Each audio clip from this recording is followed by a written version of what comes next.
زبانم را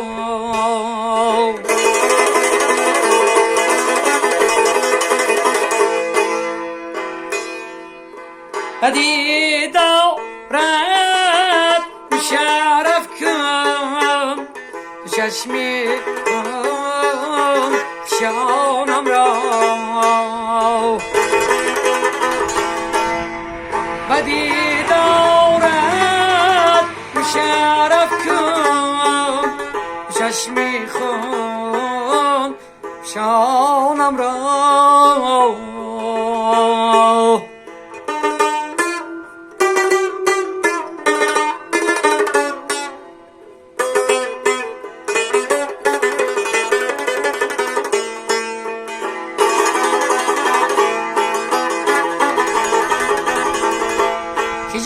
جامیس گناه کارم دزرم تاب دارم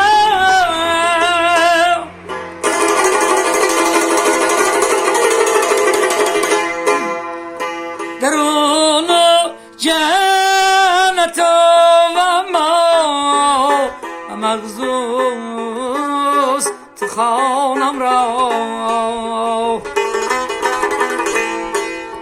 درون جنت و ما با مغزوز خانم را خداوندا بلوچی خیش چگویا کن زبانم را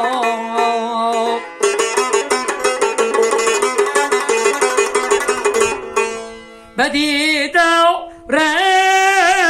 مشرف کن چشمی خون شانم را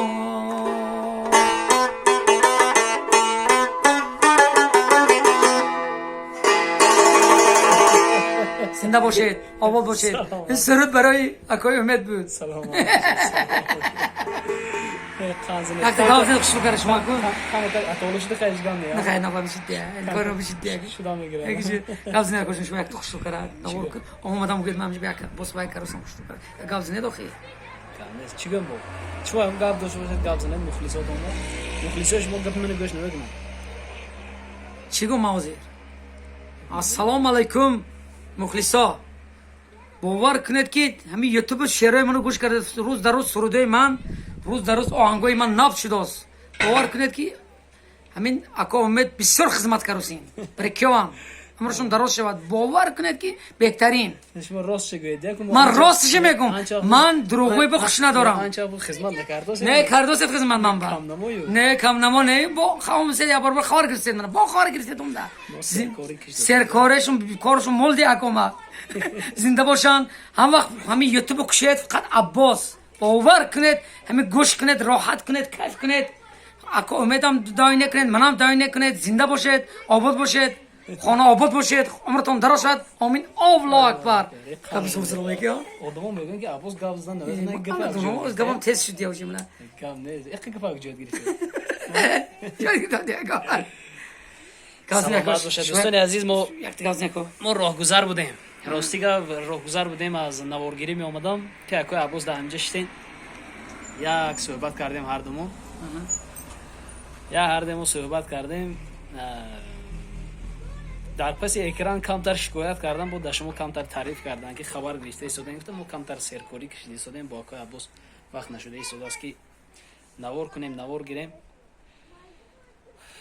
همه اون نقشه میشن خدا خود است ان شاء الله مایده میشه مایده کار خودش میشد ان شاء الله کی شهر میریم اکن باید روز چهارشنبه روی مردیم اکن باور کنید که من راست میگم اکن مردم اکن مخلص بینه چی خیلی اکن منش گوش کرا سرودای ما اکن سریم یا پنج که وعده دادیم که پنج کردیم هم سرودای یک خوشو کر نوار کنیم مردم کیف کند منش می رحمت گود من ندار گود اکو امید بیو عباس شنبه رحمت گود باور کنید اکو امید ما فریب نکنید شما اینکه میریم این چهارشنبه باید رویم باور کنید تو میشه بگاز نکنید وعده جورا عادتی که من روز چهارشنبه میبرم روز چهارشنبه موقع ابوس گرفته شهرم بریم نه تمام جوره برو وعده داده مخلصاتون شاهد من باور کنید باید من برن یک رویم یک بادی هوای تازه یک خوشرو کردن نوار گرفتش شعرهای آهنگای نو ضبط کنیم مردم راحت کند کیف کند سردوی با خدا خود این دفعه با رفته بیایم وقتی اکو امید پنجکین با این دفعه با وعده میتیم که خدا خود با سردوی ایمپورت نشه واجبی کاغذ پیش شه میکشویم شما با شما کیف میکنید از زور گاز آدم سلام پیش باور کنید گفتم شده باور کنید همین کار میشد همین دفعه رفته بیایم اکو سلامت بعد همیشه سطح جمجمه میکنیم زنده باشید آباد باشید اگه امید داشتین پناه مخدا دوستان وعده عزیز دادم گفت من برم بیرم من در پیش شما وعده دادم روز چهارشنبه گفته اکنون اگر یگان کس نبرم خدا خود با اکو ابوس یا شهر رفته ببین تماشا کرده پناهتون به خدا نگهبانی شما باشه زنده باشید